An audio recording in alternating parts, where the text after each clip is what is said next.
See lugu viib meid tagasi möödunud suvesse ja kohta, kuhu jätsin tükikese oma südamest.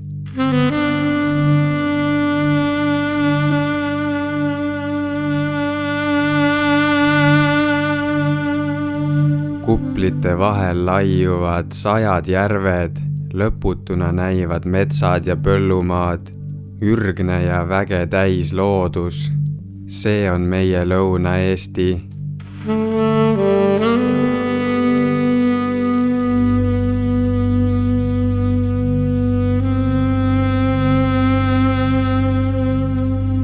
Aga ma ei ole kunagi kuigi hea olnud millegi sõnadega kirjeldamises.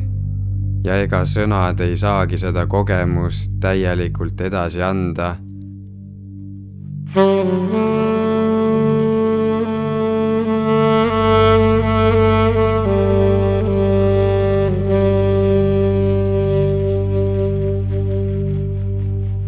Mõni paik jääb sinuga alatiseks hinges kaasa reisima.